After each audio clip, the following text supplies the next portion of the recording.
Good morning, friends. This is Stacy Sade, and we are getting ready to start another Annestasis podcast where we uncover beautiful stories about life transformation through relocation. Today, I am joined and am honored to be with what is a dear friend, and that is the primary connection. But let me tell you a little bit about who we get the pleasure of listening to today.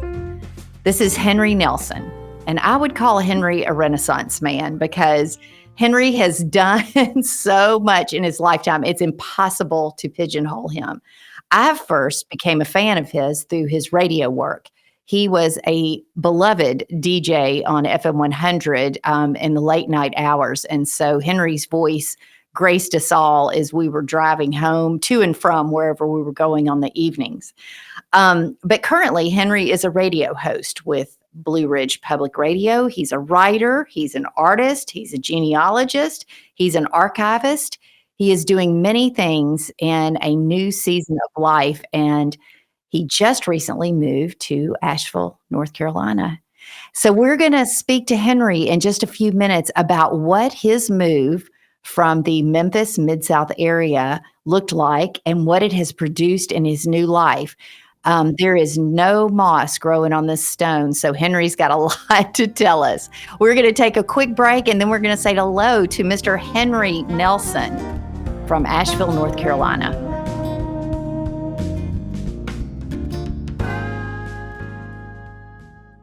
Blues in the Basement.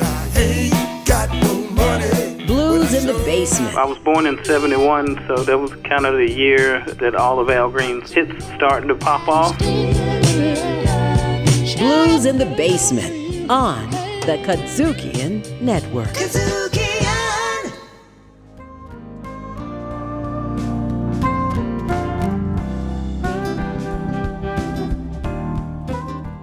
Okay, guys, welcome back. You've heard a lot from me, and we're going to listen to the man now. Henry, how are you this morning?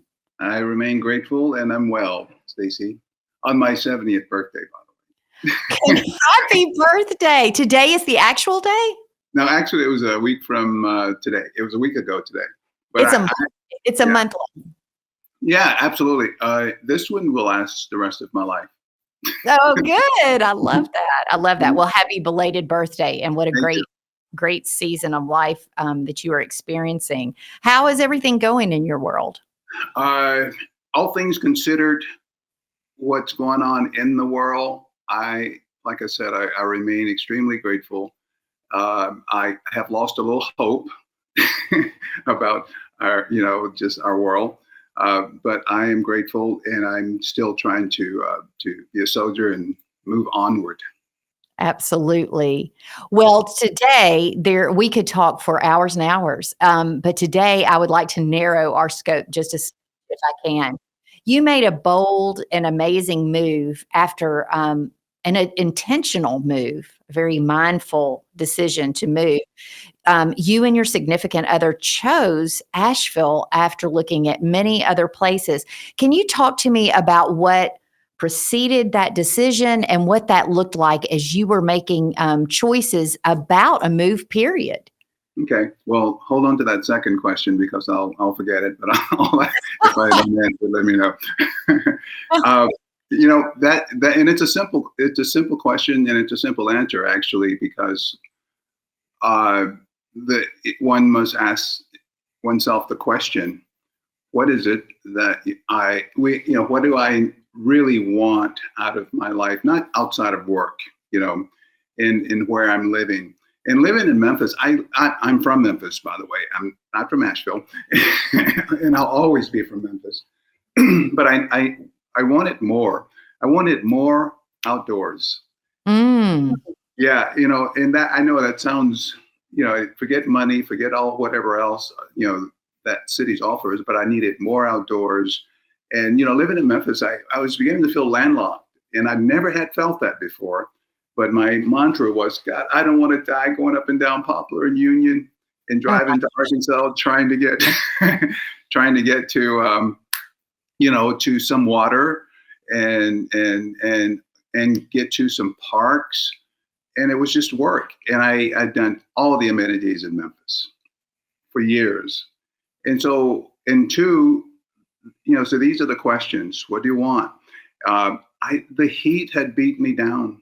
I wanted cooler temperatures. I didn't want cold, I just wanted cooler temperatures.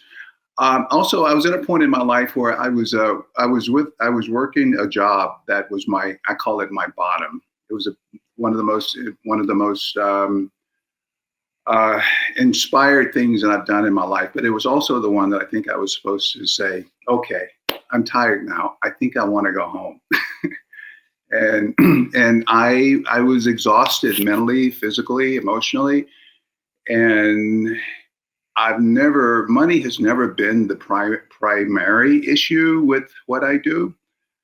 And I just wanted to, I have things I want to do. I wanted to become a better writer. I wanted to be around more art. I wanted to be outdoors. And so, and we look west, and west was at the time, this summer of 20. Now think about what was going on in the summer of 20. Yeah. And we decided that, west was too far and too expensive to get so little, but mainly too far. And then we started looking east. And the only place we looked was Asheville. Now, I had never been to Asheville. I heard things about Asheville. Really? No Biltmore trips? No, never? No, but I was curious. But what I'd heard about Asheville is that Asheville, there's a lot of white people there. That's all I ever heard from Asheville. And I didn't know that. But I did hear about there's the arts. It's a very eclectic place. I was attracted to that. Right. And so those were some of the decisions, and other things happened within that process. So I don't want to take up all time, but the second part of that question was, tell me again. Well, it was just basically, what was it that made you make a decision, period, other than that you wanted more? Were you, to say retirement is a joke, especially looking at what you're doing in your life, but was there a stopping point, like you discussed, exhaustion from your job, and there was a moment that you could make that decision? Make the decision, and the decision was, we're both at the same place in our lives. We want more of the same thing, the outdoors. We want to read. I got books on my shelf I want to read. We have, we want to do more art, and really just kind of. I'll be honest with you, and this sounds negative, but I love Memphis, and I love my friends, and I love that. I kind of wanted to be. I was reading a lot of James Baldwin at the time, and I wanted to be where no one knew my name. I know absolutely. Yeah, and I've never known what that feels like, just to be, nobody knows me here really, and I mean, a few people do, but and it offers something in my spirit to discover more about me. Mm-hmm. Instead of in Memphis, it's hard work. They're living in Memphis. All I know to do is do. And I was tired, to tell you the truth, and I just wanted to kind of focus on. Well, I've served. I want to focus on some of my life. So that was the only way I could do it, was to step away. Well, yes. And let me just tell our listeners, I mean, from my perspective, first of all, you were never going to not be known in Memphis. Henry is a celebrity by anyone's guesstimation in this city. And also you had kind of wrapped up your career here in the nonprofit spectrum and done various things there. And as we all know, in nonprofit work, I mean, you can hustle until you can't hustle anymore, getting that good work done. And so I get it. And I love what you shared about your intention was for more. And I hear also a pace that you were looking for, a little bit slower pace, so that you could do the things that are more contemplative and less busy. As a person who owns a company, boy, I get that exhaustion from the hustle of just wanting to take a breath. So I think that is beautiful for all the right reasons. you guys decided to make an intentional move to Asheville. So what was your first visit to Asheville? What did that look like to begin the process? Well, I will tell you that words are powerful to me. And all that year, in 20, I was thinking about repositioning. People call it retire. I don't use that word. I will never retire. I've always told myself that. But the repositioning is what it really is. And we decided to drive here. We were coming to see a house. The real estate market was doing some crazy things that nobody had ever seen. We'd never heard of. And we were looking at houses here. We both sold our house, and we were looking at houses, and things were crazy. It's like, wow, we found a house, and all of a sudden it's gone, like that. And we found this one house that we're going to look at, and it sold over the weekend while we were driving down, right? Mm-hmm. And there was another. So let's look at another house. And I was driving down, and I was listening to WKNO, as a matter of fact, NPR. And something that really endeared me to Asheville, I'd never been here, and I'm on my way. And there was this story about the municipalities, and Asheville was one of the 2 municipalities that were having the conversation about reparations. Now, whatever that means, it's a big word. And I thought, wow, that's interesting, and that conversation is still going on, but it endeared me to something that I didn't even know yet. So I get here, and I find out about the history of Asheville, which has been what we would call mostly gentrified, if you will, gentrified.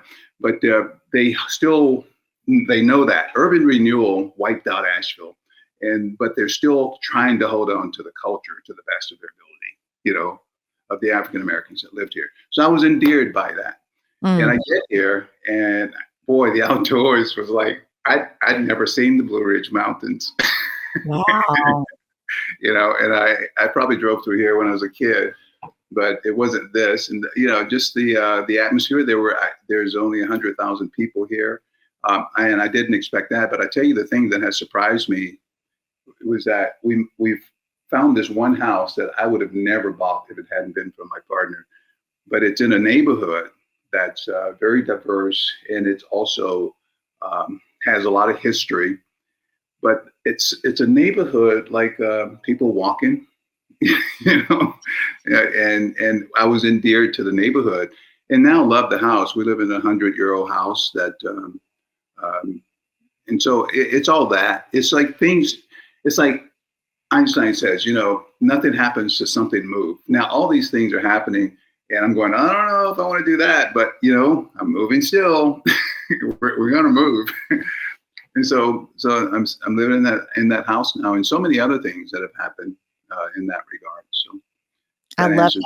Yeah. It totally answers the question. So you guys have taken a trip to Asheville, and you've chosen a house that may have not been in your basket of things to do. You've made some decisions. What was the process of it? It's a complicated move. You've got an entire life and world in your home.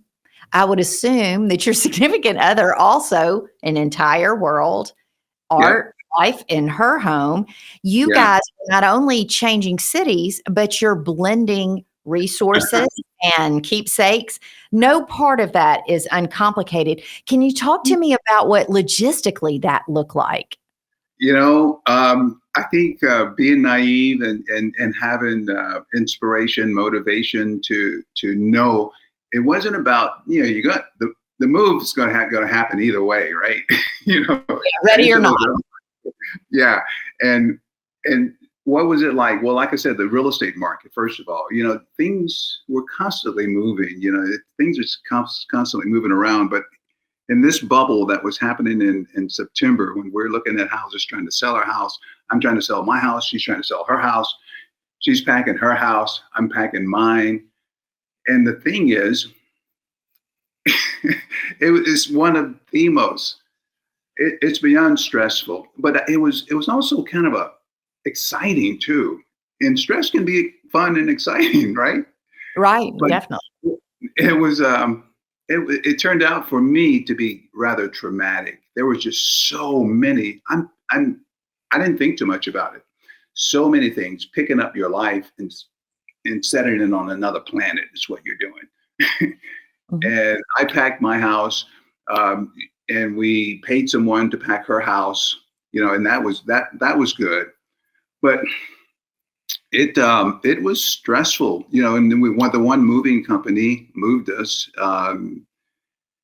and that was stressful too to me because they take our stuff as it's merged in a truck, and for whatever reason I can't remember right now, our furniture is sitting somewhere in Memphis that I don't know, and until something happens where they can move it. I'm going, oh my God, okay, this is what I asked for, and I have no clue about how the process is. I just know what I'm supposed to do, but everything works out in the end. It's stressful. In fact, like I said, I call it traumatic for me because the emotionally and physically it just takes a toll. And when we get here, but once I did it, the drive here was cool. And I get here, and you exhale. Mm. And the house, we closed on our house once we got here, actually, Yeah. and moved in the weekend that we got here, and that in itself was another thing. It's like I tell you, the house is beautiful. It's an old Tudor house. It's 100 years old. The lady that lived here had a lot of cats, and when we came here to look at it. She went to walk her dog, and I'm hearing voices in the back of the house, and I'm walking through, and there's two voices, and there's a parrot with two voices. I'm going, oh my gosh. Anyway, but the house has turned out to a beautiful home, and it's very, very charming. I love that. Yeah. Henry, you touched on a word that I think is so important and really just a whole thought process. What you described was a very transactional situation. You pack, a moving company comes, it gets your things, you go. It's Right. it is talked about in language that is very functional. Right. And Yeah. then you use the real words, traumatic, the logistics of it were upsetting. It was the connection to your things, not only your things, but the things that were precious enough that you decided to take was there. Right. It was almost as if you had a child or a pet or an animal or something that was kind of unknown, don't know where that is. Those things in the world in which I live in, and the longer that I do what I do, I am keenly aware of those human responses to this transaction. It is not functional. We have mentioned it before. It is not a plumber coming to your house and making a repair. Not only is it an uprooting, a new life, a transformation, but also it can carry all of the stressors. It's a top 5: death, divorce. Yeah. That is top 5. And I don't think we talk about it anywhere near enough. It is, and it's a fact. It is one of the most traumatic things of a person's life. Absolutely. And I of course, I've moved a lot in my life, and it was not easy, but it was just what you do. You move. But this was like a move that at a point in my life where it was extraordinary, and things that I'm of course I'm treating it like you're just 25, 30, 40 moving to a place. But the thing is, it's not. It's complex. It's extremely complex, because then there's a situation of having to the things that you're leaving behind. I mean, that are still important to you, but it's like having to sort through it all. Mm. And I will tell you, as looking back on it, and even shortly after we got here and settled in a bit, I'm still extremely grateful that I did it, because it was necessary. If I wanted to have what I wanted in my soul, more outdoors, cooler temperatures, just a repositioned life to be more contemplative, then this is what I was willing to do. I And it love turned out okay. Well, good. And I want to hear all about that. That's a great segue that we talk about, because it's all about, why did you move? What did the logistics look like? And then what does your life look like now? That's a great place to take a pause. Friends, we're going to take a quick break, and then we're going to come back and talk with Henry Nelson, good friend and person who picked up his life to be more intentional about living a new life. And we are going to hear from Henry about the price paid for dealing with the move. What did it produce? What carnival are you attending since you bought the ticket to the move? In just a minute, we're going to hear from Henry about the good stuff. So thank you, and we'll be back in a second. This is a journey. Let me take you on a journey. There will still be the journey. The journey. New sheriff. When you leave this planet, leave it in a better shape than you found it. Right. And that's kind of how we live. Watch The Journey on the Kadzukian Network.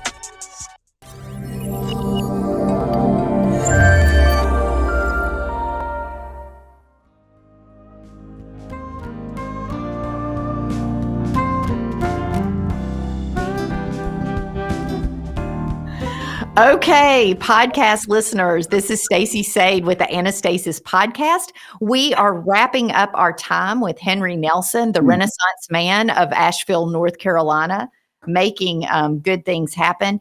Henry, talk to me about, in your 100-year-old house, after going through everything you went through in the summer of 2020, what changed as a result of you moving? What is your life like now? Well, that's a loaded question, because it's a lot. I thank you. You called me a Renaissance man. I know a couple of Renaissance men, and I call them Renaissance men because that's what they are to me. But I cook. I haven't cooked since I was 20. The house had a kitchen. It's a 100-year-old house. The kitchen's about that big, and I will say, because of I feel privileged that I could have the money to have the kitchen redone. And I always loved kitchens, but I never cooked in them. I had kitchens remodeled. And so cooking. I'm becoming a better writer. I'm reading books that I've been on my shelves for years. But also. I'm working in the yard, just things that I've wanted to do. I'm riding my bike more. I live a mile from downtown Asheville. For 2 years, I didn't know what the city was like, because there was nothing on the streets. And now I'm seeing how the people that come here for the fall leaves.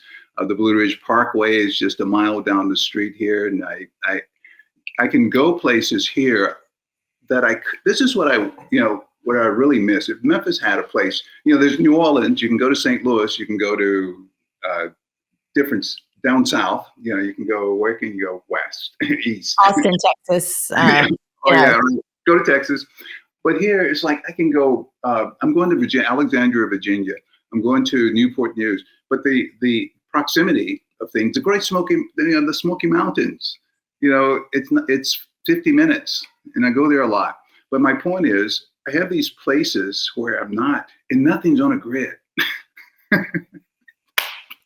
Oh, the grid. and I love that. And that's just how I'm wired also. Mm-hmm. It's like in Memphis, what I would do, most times I would never drive back the same place, the same direction. Mm-hmm.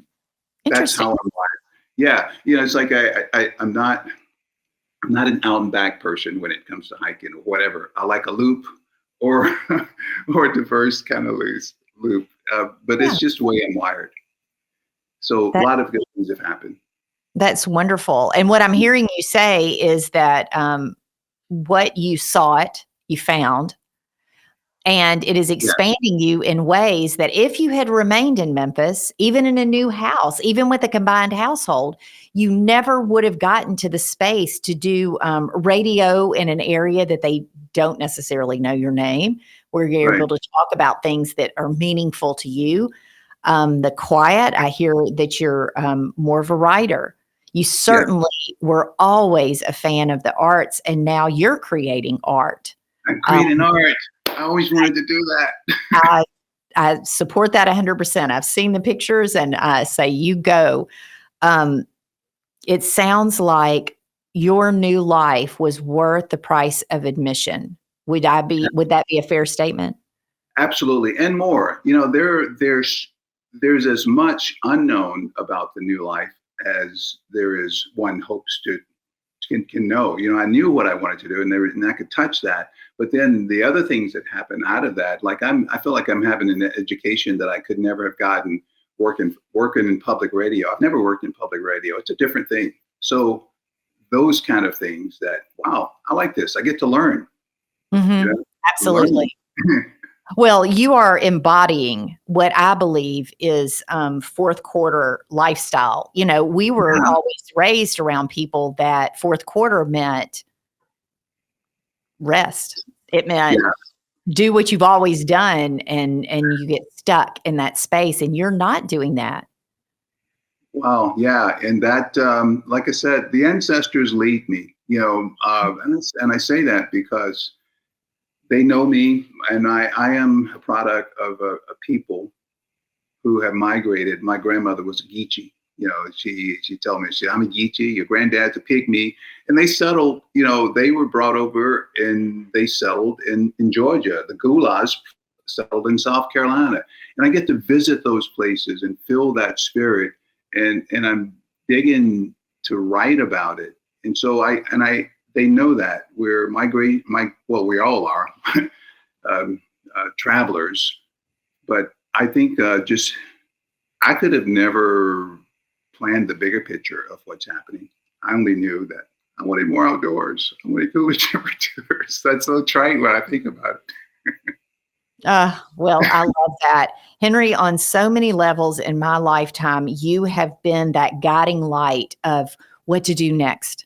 What does that look like? I dare say I would have ever been a professional artist, or maybe not have ever had the courage to start a podcast. You have the gift of being able to inspire others. And I'm going to take a page from your book. And when I'm contemplating the next 10, 12, 15 years of my life, I'm going to remember this time of talking to you about what that looked like and what you are experiencing in that next season of life, which is not sitting in a comfortable chair talking about how your bones ache. And that just, you know, seemed like something I didn't want to be a part of. Yeah. So I really appreciate what you've shared with us today. I certainly appreciate the example that you are giving all of us about how to live an inspired, intentional, repositioned life.